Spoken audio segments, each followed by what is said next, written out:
Welcome and thank you for tuning in. You're listening to the Beyond 50 radio program. I'm Daniel Davis. On the program today, we're going to be talking about what life will be like here on this amazing planet, especially after the year of 2012. I know there are probably people out there that are thinking doomsday is around the corner and probably won't see too much past that, but I assure you it probably will happen and well beyond. But the question is, what will happen? Today we'll be talking about the book Transition to the Golden Age. We're going to be talking with Ms. Diana Cooper about 2032. She is well sought around the world for her ability to be able to communicate with angels. She has been the author of more than 19 spiritual books, which are translated in more than 26 languages around the world, and has now started a series for children's books to empower and enchant children. I'd like to welcome to the Beyond 50 radio program today our guest, Ms. Diana Cooper. Diana, thank you for joining us again today. Hello, I'm delighted to be here. Now, how much of the information that you have transitioned to the Golden Age in 2032 are actually messages from children? Oh, none of them. It's all messages through angels and my guides. Okay, we were kind of hoping the kids would have something to say. We're sick and tired of hearing from the adults. I'm just kidding. I'm sure the kids have plenty to say, especially the way that they don't like how we're handling them, and we need to raise our game a bit. Oh, you betcha. Now, you've been kind of talking and I guess getting messages from angels and otherworldly, I guess, entities and energies. When did all this start for you? It started many, many years ago when I was 42, when I was at rock bottom despair and couldn't see a future, and I had no spiritual or religious background whatsoever. And yet I threw myself into a chair and said, if there's anything out there, show me, and you've got 1 hour. And an angel came in and literally stood in front of me, then took me out of my body and flew with me around the universe and showed me my future. Well, what it showed me was a hall full of people covered in rainbow auras. And I said, am I down there in the audience? Because we were flying above it. And he said, no, you're on the platform. You ought to be a spiritual teacher. And brought me back exactly 1 hour later. And of course, it was a complete shock to me because I had no spiritual understanding or intentions whatsoever. But it changed my life. I still was anxious, nervous, a complete victim for years, really. But I continued to work with the angels a little, and then 10 years later they came back and said, and now we want you to tell people about angels. I was very reluctant. I said, no way, just give me some guidance about the question I'm asking. And they said, well, who's doing your work? Is it your ego or your higher self? And so I said, okay, and 3 angels came in and gave me all sorts of information. And I went downstairs and I said to my daughter, I've had another angel visitation and they want me to tell people about angels. And we looked at each other aghast. But from that moment I dedicated myself to doing so, and they backed me up all the way. Mm-hmm. They've been truly amazing. Now, people, when they hear about this, you know, and I'm sure you're not the first person who's had visitations and, you know, talks, conversations, or messages from angels say, well, you know, if this is true, and I think deep inside all of us we want to really believe that, but then there are many of us who haven't had these experiences. Is there some sort of a protocol or a way that we need to go about opening our hearts or our spirits to be able to have the same experiences that you had, or what do we do? Well, I hope a lot of people won't have to go through what I went in order to connect with the angels. I think I had to go to rock bottom. And of course, when you're rock bottom and you send a cry out from the depths of your soul, the angels will respond. However, there is a much easier way, just by opening your heart and talking to the angels and looking for the clues they give you in response. You know, we have so many emails from people who ask the angels for something and a feather literally falls into their hand. And that's the angels saying, look, we're here, we're guiding you, just relax and it'll be okay. Mm-hmm. Because the angels are whispering to us all the time. They're our voice of intuition. They always are trying to present to us the best possible opportunities and options for us. And so when we relax and let it happen, that's when we connect with the angel guidance. Fascinating stuff here. Now, your book 2032 talks about how we transition into the Golden Age, which, as I understand from what I was reading, is about the opening and the experiencing of a fifth dimension. Is that correct? That's absolutely right. Okay. We have already had 5 golden ages on the planet. Okay. The last one was Atlantis, the one before was Lemuria, and we're now due for a new one. Mm-hmm. But Earth has been at the 3rd dimension. We've been held back for a number of reasons, one being that the Earth is the solar plexus of this universe, and so the solar plexus takes in all the fear. You know how your solar plexus clenches up if there's fear around or That's you're true. scared of. Mm-hmm. It also holds all the wisdom when the fear has been released. And so Earth has been taking in the fear of the universe, and it's time for that to stop. And because of this, all the beings from this universe and other universes are focusing on us and helping us. And the other reason is that Lady Gaia agreed that we would be a planet of free will. So people had free will to make their own choices and decisions. The result of it has been that we have gone down and down in vibrational frequency until we reach the 3rd dimension. This was never meant to happen, but this is where we are right now. Well, we have just moved into the 4th dimension, which is when people start to open their hearts, and enough people have moved to that level. And at the end of this year, on the 21st of December, we have a cosmic moment. And this is most important. 2012 marks the end of a 260,000-year cosmic era. I mean, it's awesome to think that we're there now. It is the end of the entire era of Atlantis, and this is where the old ends and the new starts to begin. 2012 marks the ascension of all the universes, not just this planet, not just this universe, but all the universes to a dimension higher. Mm-hmm. And so there is a huge wave taking every single thing on this planet to a higher level. And we can take advantage of this wave and let ourselves rise up to a higher frequencies, or we can resist it and have a difficult time. But basically, there is an enormous opportunity now for spiritual growth on this planet. And the 21st of December marks a date when new energies are coming in. For the first time, this planet is going to be protected against 3rd dimensional things. We've had huge impact of 3rd dimensional energies coming to us and at us because we have put so many satellites and Sputniks and things out into space which are created with 3rd dimensional mentality, and so they've attracted 3rd dimensional energy. That we are going to have a protection against. And the result of this is that they're anticipating that 22% of the people that are in the 5th dimension or top levels of the 4th dimension will ascend to a much higher frequency at that time. There are also many, many other energies coming in to help us, which I describe in the transition to the new golden age in 2032, that we can access if we're ready.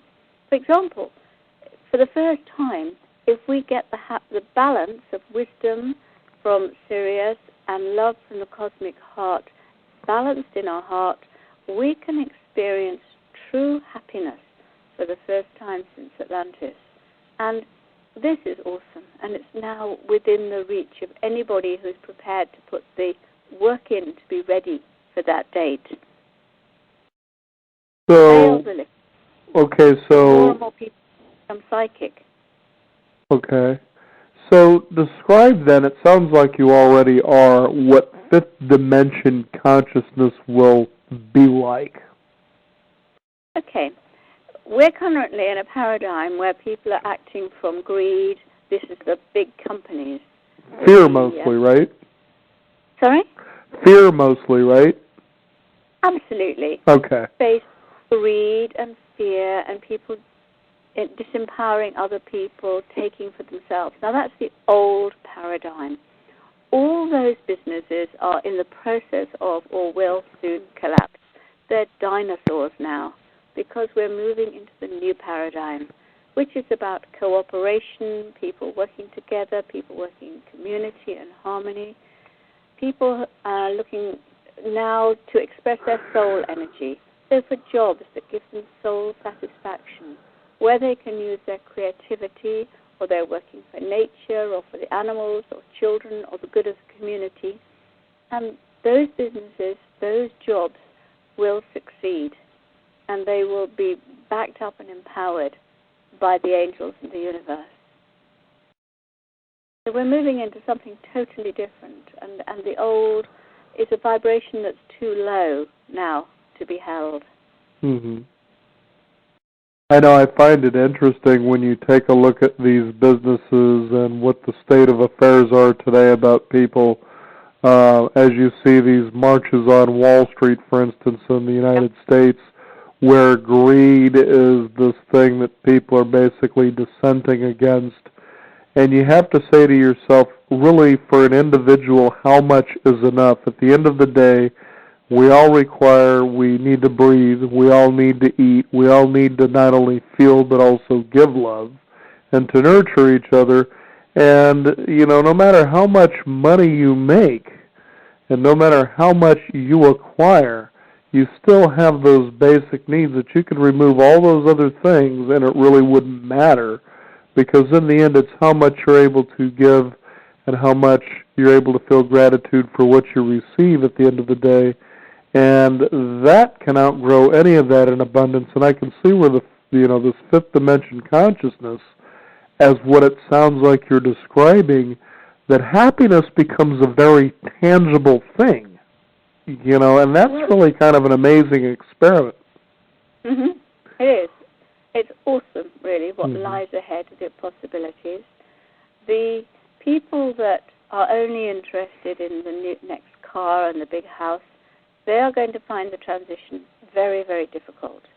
People who are more interested in spiritual growth, and of course these numbers are going to increase as this transition period goes on, people are going to become more and more interested in spiritual things rather than material things, and those people are going to find it a fascinating and beautiful experience to move through into the fifth dimension and into the new golden age.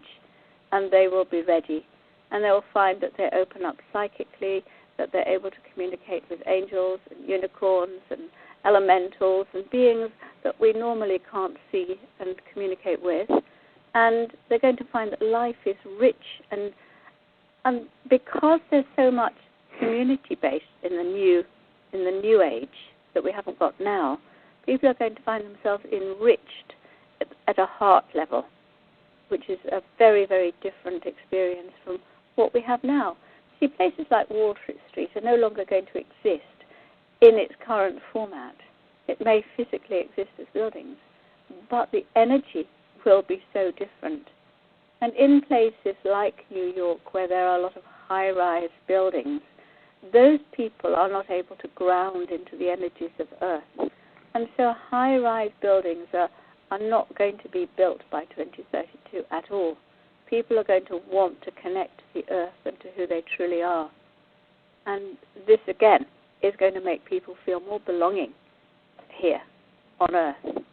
A lot of people don't feel connected because they really don't feel they belong because of things like high-rise buildings where they literally disconnect. Well, you say New York as well, and you think about sometimes the attitude of people in New York as though they live on the greatest city on the planet, and it's a privilege to even think about these people, let alone talk to them. And it seems that, as you were describing in your book, there's going to be kind of a little bit of a shakedown that's going to be going on in that city and that state as well. Well, yes. And there's still a lot of karma held in the land around there, but also there's a lot of wisdom that was placed there by Native American Indians years and years ago, and that is going to be released, and people are going to start picking it up as they become more grounded. Now, after the end of this year, more people's hearts are going to open, so they connect with what they truly want. Mm-hmm. Now, you talk about that especially when it comes to people in employment. I mean, this is a time and an age where a lot of people are really trying to find ways to earn a living, and of course they do that through employment, especially in the United States. And you talk about how people are finding that as they're out of work, they tend to go meaninglessly after the same kinds of jobs that were really bringing dissatisfaction into their lives. As you describe that, that is a waste of energy. So go ahead and talk to those people out there about what's going on there and what they should be doing about it. Okay. If you've become unemployed or your own business has collapsed, then it's because your soul, not your personality here, but your soul has commanded that you leave work that is no longer giving you any satisfaction and you seek a job that gives you satisfaction. Now, for many people, they are having a very, very difficult time. They're going through an initiation, and an initiation is a test or a challenge to reach a level higher. And you have a choice. You can either waste energy, as Daniel's described, by sending off the CVs and looking for the same old work again, or you can start working on your spiritual growth, and then you'll reach a level where you automatically attract to you the work that gives you satisfaction. And we've been told that you can't do things like art and make a living or sport or whatever. But where you have passion, the angels back you up. And as long as you believe it, then you will have a true abundance. Mm-hmm. Not only soul satisfaction, but an abundance of prosperity coming in as well. Everything is works according to spiritual law. If you believe you deserve it, you will draw it to you. So people need to start working on their inner rather than just focusing on the outer. And I'm sure a lot of people were saying it's all very well, but I can't pay my mortgage or my rent. And that is part of this initiation and challenge. We have to sit quietly and focus on the vision of what we do want to draw it to us. You know, Diana, you bring up a really interesting point about, as you said, somebody saying, well, how am I going to pay my mortgage? How am I going to pay my bills? You hear this on and on and on, and it's as if somebody has said, I have, through choices I have made, shackled myself to misery. And I say, there was actually a point that I just simply said, if these things, and this was even to myself, make me feel the kind of misery they do, they shackle me down. If they don't allow me the freedom, for instance, that I want to feel within my life to be able to explore, to experiment, and to experience the kind of, I guess, bliss or joy, whatever it may be, that I want to experience, does it matter if I just let this go? I'll get the letters, I'll deal with these things as I need to, but isn't it just time maybe just to let that stuff go? Forget about it, because back in the day, you get the mortgage or you get the credit card, for instance, and you sign, you've made a choice to say, I accept to do this in relationship with someone else. So you've given your word is what it really comes down to. And now we've moved into a time where banks have basically said, well, we really don't care whether you give your word. We're going to cheat you. We're going to lie to you. We're going to steal from you. And you start looking at this going, why did we create all this nonsense in the first place? Well, this is why it's called the trappings of wealth. Right. Yeah. Some people manage wealth and do very, very well with how they use wealth, but most of us, not so much. Okay, well, if you think of it as a ball and chain, then it's time to sit down quietly and visualize that ball and chain being cut away. Mm-hmm. And constantly connect with, say, Archangel Gabriel, who brings clarity, and he will find a way to help you do so, to clear it out. See, we have 20 years now. In 20 years' time, money will cease to exist, will have no relevance to the way we live our lives. And so we have to shift everything, our entire way of thinking and our consciousness. In another 8 years, insurance companies will no longer be relied upon to keep us safe. We will be moving into communities that support each other and where people look after each other. So this, again, is going to be a vast shock to people and enable people to start thinking differently and letting go of all these things they thought were so important. Now, all these mothers that have to go out to work to keep up the mortgages on the big house and to keep up the level that they feel they need of material goods, that's going to have to stop. And children are going to demand more attention, more quality attention, and higher frequencies around them so that we can all move forward. Mm. Now, if you can, I have an interesting question here from a listener who has emailed into us, and they want to know, what is Hollow Earth? Okay, Hollow Earth is a seventh dimensional chakra, and it's very center of our planet. It has only recently been available to us all to access.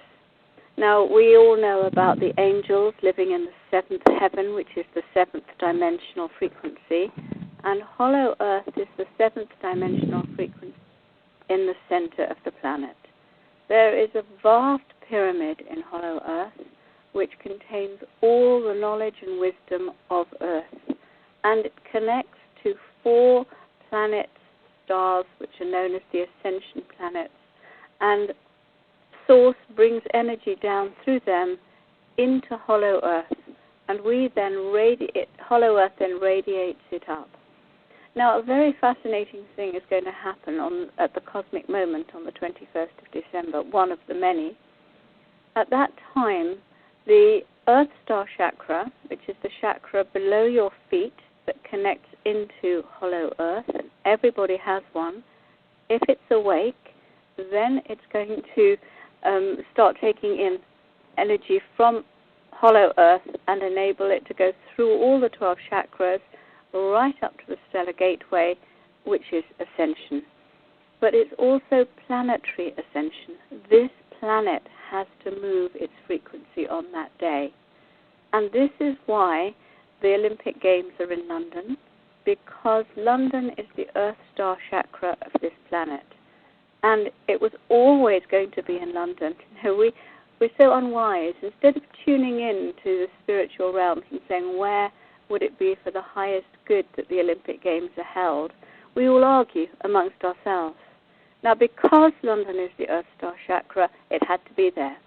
And so that people would bring energy and focus and bring ceremony and light into London to prepare it. And so what's happening is that the Kundalini of the planet is rising, the energy from Hollow Earth is coming up, it's going through all the 12 chakras of the planet. When it gets to the heart center, it is going to connect with the cosmic heart, which is Venus, and all the pyramids from the dome over Atlantis, which kept the golden era of Atlantis in place, and those pyramids have now been strategically placed around the universe, they are going to all light up as the energy from Venus hits them. Then they will all turn towards Hollow Earth in the center of our planet and share their wisdom and love with our planet. In turn, Hollow Earth is going to send the energy and love and wisdom around all the other planets until in 2032, everyone, everything will be in the fifth dimension in the entire universe. And so a huge chain of events is taking place energetically, starting at that cosmic moment. Now, what about people that resist the idea of all of this even happening? Well, those if they're actively resisting, then they'll probably have a very, very difficult time. And I mean, they will undoubtedly have a difficult time. It's like resisting a current. If you're swimming through the ocean and you're swimming against the current, you're going to be battered, you're going to find yourself exhausted. And it's no different with the energies coming in. We've just had the most phenomenally powerful full moon, and people were using it to release all the stuff from the past so that they could be prepared for the new energies coming in. And this year, the whole of this year, is about preparation for the cosmic moment. In one of my books that I co-wrote with Kathy Croswell called Ascension Through Orbs, we explain that the chambers in every single one of the 12 chakras, and we have gone through them, and we have cleared all the energy in our 12 chakras so that that's completely cleared. We still have a process to do to prepare ourselves fully for the cosmic moment, which is first to go into each of the chambers and listen to the wisdom of the ancients, draw through the wisdom of the ancients, then go through each of the chambers and draw through the wisdom of the masters, and finally the angels. And this is some of the work that we are doing to prepare ourselves to be fully ready to bring in the energy at the cosmic moment. Now, children are obviously going to be quite different as they're born into this new earth energy. What about that compared to past generations? Well, already the children coming in are very different frequencies from that of the past. No doubt about that. 1 in 80 plus are coming into this world with autism. And boy, that's quite different from 5 years ago and 10 years ago. Well, the reason that they're coming in and demonstrating autism is because they're very high frequency, very sensitive. They've come in, and of course they can't bring their high frequency down into the low frequencies here on the planet, perhaps in their school or in their family, and so they withdraw part of their soul energy. That's what autism is about at a spiritual level. One way of helping them is to connect them with the unicorns, because the unicorns can help to bring their soul back down into their body. And what I always do if I meet a child like that is write their name and place it onto a unicorn orb, so that because we have a pack of orb cards, and in it is a unicorn orb, and that still continues to send out the unicorn energy. If you put a name on it of a person or a child that needs that help, then the unicorn energy will connect with them and help them. But we have children coming in and not able to fully access. They're ungrounded. They can't really get fully into their body because it's so difficult in the low frequency. And this will become easier as the frequency of the planet and the people on it rises. Already the trees, the flowers, the animals have raised their frequency at a faster rate than humans. This too is causing an imbalance and causing a lot of people to feel stressed or just a sense that the energy is different. There are a lot of children coming in who are, in fact, a surprising number, who are IVF now, and they are different too. None of them have ever been to Earth before, and because a child conceived naturally the conception takes place at a moment of emotion, and that motivates the child. These new IVF children, which I have a grandchild who is an IVF child, they have the capacity to stand back and see things differently, and they will help the world to make new decisions and see things in a different way, and they will help their families. They've also come in to heal their families at a very high level. Some of them come from incredibly high frequency universes to bring their energy in this way now. Then there are the indigo children who also haven't been here before. They come from Orion, the planet of wisdom. they have been taught by teachers from other places, but they have never been out of Orion or experienced Earth. And so it's very difficult for them too. Occasionally I have an email from somebody saying, oh, but a clairvoyant told me that I have been on Earth before and I'm an indigo. And whenever I've asked my guide, I've been told, no, actually they haven't incarnated on Earth, but to give them an experience of Earth before they came in, they guided somebody so they feel they know Earth a little bit. Oh, and so we have all these amazing children and beings from other planets coming in now to help with this extraordinary push that's taking place on Earth right now, so that we can be prepared for 2032. Boy, it sounds like some times really are changing. Yeah, it is. It is changing fascinatingly. And the new communities are going to be starting in about 8 years' time. Already people are getting together. They're doing things like whether or no village shop, they are working together to create something. And lots of things. There are lots of transition towns in the UK, and I'm sure it's the same in America, where the community is getting together to grow their own vegetables and things. Because we certainly won't be bringing stuff from New Zealand to America or China to America in the same way by 2032. Mm-hmm. Fascinating stuff here. The book is Transition to the Golden Age in 2032. And just to let the listeners know that you actually go through different countries throughout the world to talk about what changes they will be experiencing, as well as not the United States and also the states within the United States, which is a little too vast for the time that we have on the show here. But it really is an interesting read and definitely will help people to see how they can prepare for these changes, because when you make this change, it's going to be very, very exciting, it sounds like. Very exciting. I'm looking forward to coming to the States in June.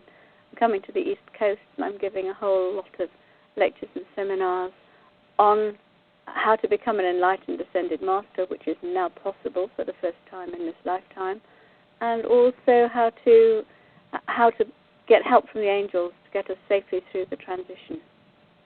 I think we should have you back on the program just so we can talk about that. How does that sound? It sounds lovely. Well, Diana Cooper, it was a lovely time having you back here on the Beyond 50 radio program. Could you please give our listeners out a website they can find out more? Yes, it's dianacooper.com, and I've got a huge website with lots and lots of information, and we translate orbs for people. There's a big service involved in this as well. Diana Cooper, thank you again for joining us here on the program. Thank you very much. You bet. Again, the book is Transition to the Golden Age in 2032. It is our guest, Diana Cooper. You can visit her at dianacooper.com. We also have Beyond50Radio.com, which is our website. That is the number 50. Free weekly e-newsletter we'll be sending out to you every Thursday. You can also visit us at our blog, where we archive this particular show. You can listen to that at your convenience and share it with others as well. I'm Daniel Davis. This is the Beyond 50 radio program, and remember, live your day past halfway.